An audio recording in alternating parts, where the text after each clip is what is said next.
Bon, Zelly and Me. Voilà pour commencer une belle histoire. Il était une fois un monsieur américain très riche et son épouse. Ils décidèrent de divorcer en 2023 et leur patrimoine fut évalué à 90 millions de dollars. Mais l'épouse méfiante se rendit compte que son mari avait dépensé sans lui dire 532 000 dollars pour enrichir sa collection de canards en bois. Vous savez, ces faux canards qui servent de leurre pour aider les chasseurs à attirer les vrais canards.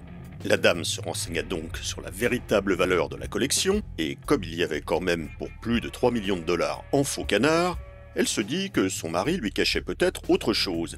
Et oui, en effet, le patrimoine complet se révéla être en réalité valorisé à 220 millions de dollars. Et comme ça, le divorce est reparti sur des bases financières beaucoup plus intéressantes pour la dame. Et peut-être à ce stade, vous demandez-vous pourquoi on vous raconte cette histoire de canard. On aurait pu penser que c'est à cause du film dont nous voyons actuellement un extrait, réalisé et interprété par Isabella Rossellini.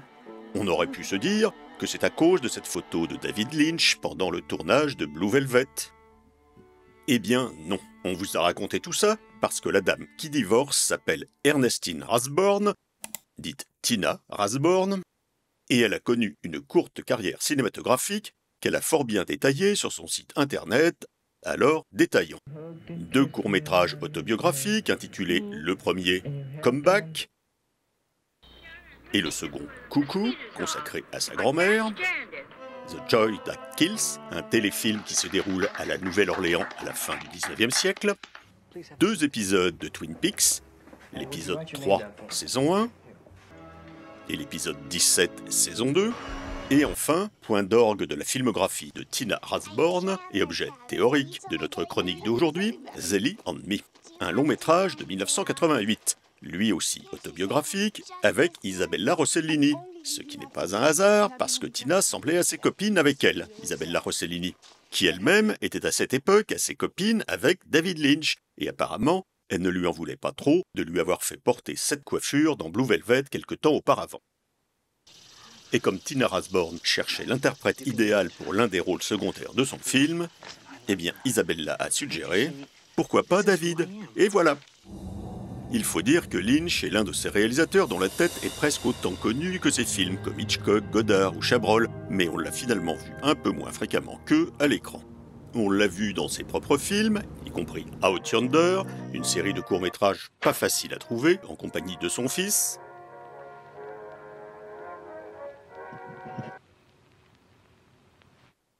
On l'a suivi sur sa chaîne YouTube où il faisait la météo.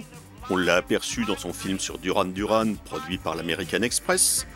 Mais Lynch a aussi fait quelques passages rapides chez les autres. Un de ses plus célèbres passages rapides chez les autres étant le tout dernier, dans le rôle de John Ford à la fin de The Fabelmans de Steven Spielberg. Il a également été un furtif gardien de chambre mortuaire dans Nadia de Michael Almereda, ou un peintre dans Heartbeat de John Byrom. Et là, pour le coup, son apparition est vraiment furtive, là, tout au fond. D'ailleurs, on va remontrer l'extrait parce qu'il est déjà passé. Attention, attention, le voilà. En revanche, on voit beaucoup mieux ses toiles que lui. Oui, il a en effet déclaré dans sa biographie intitulée Room to Dream que c'était bien ses œuvres qui étaient exposées au mur. Alors on a cherché, et on ne les a retrouvées nulle part ailleurs, mais on veut bien le croire sur parole, même si on lui en veut un peu, parce qu'on se souvient que lors de son exposition en 2007 à la Fondation Cartier Boulevard Raspail à Paris, un sbire nous a foncé dessus, là, dans cette salle-là, et nous a intimé l'ordre d'effacer immédiatement les 2 malheureuses photos que l'on venait de prendre à la dérobée, ce qu'on a lâchement fait vu la carrure du sbire en question. Et c'est drôle, c'est un peu l'effet Orson Welles, même dans les films où Lynch ne fait qu'apparaître comme acteur, on a l'impression qu'à un moment il y a au moins une séquence qui aurait pu être tournée par lui. D'ailleurs, ça a peut-être été le cas, mais ça, on n'en sait rien. Tiens, comme ici dans Lucky, dernier film, avec Harry Dean Stanton, autant que premier et seul film réalisé à ce jour par le comédien John Carroll Lynch.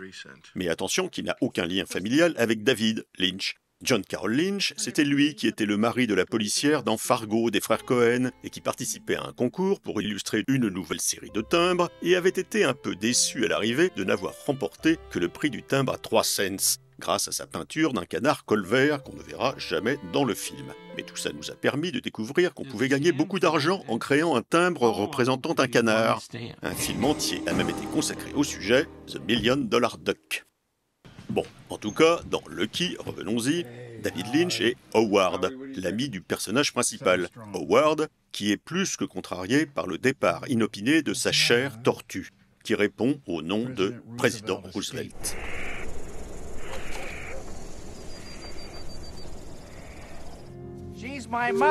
Et tout comme au début de Twin Peaks, le film, David joue avec ses mains dans Zelly and Me.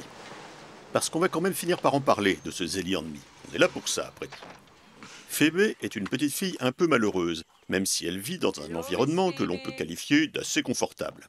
Elle est malheureuse parce que c'est sa grand-mère, surnommée Coco, presque comme la grand-mère de la réalisatrice, qui en a la garde, et sa grand-mère rentre aisément dans la catégorie peau de vache.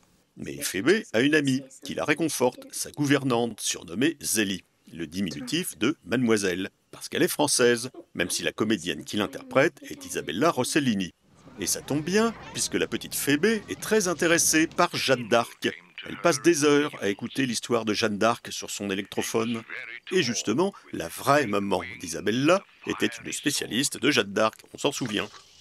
Ah, Phoebe, en plus, est très branchée peluche. Elle a même une peluche de la reine Céleste, l'épouse du roi Babar. Et les peluches sont l'un des principaux ressorts dramatiques du film. Mais on se demande où était la société protectrice des peluches pendant le tournage. Quant à Zelly, elle a elle aussi un ami qui la réconforte. Et cet ami, c'est Willy, le voisin qui habite une autre belle demeure à côté de celle de la grand-mère peau de vache. Mais Willy cache un secret. Et Willy, c'est donc David Lynch, qui a un petit côté James Stewart jeune. Vous trouvez pas?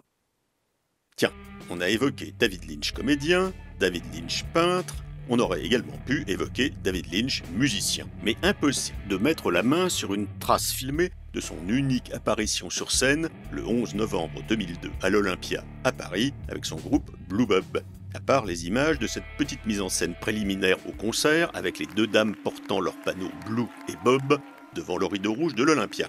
Bon, c'est vrai que cette soirée lui a laissé un tellement bon souvenir à David qu'il a déclaré qu'il n'aurait jamais dû accepter, qu'il ne recommencerait jamais et que la meilleure comparaison avec sa performance de ce soir-là était le naufrage du Titanic. Un documentaire consacré à cette soirée catastrophe, intitulé Blue Bob in Paris, est censé apparaître un jour. On nous le promet depuis 10 ans, toujours rien à l'horizon, mais on vous tient au courant.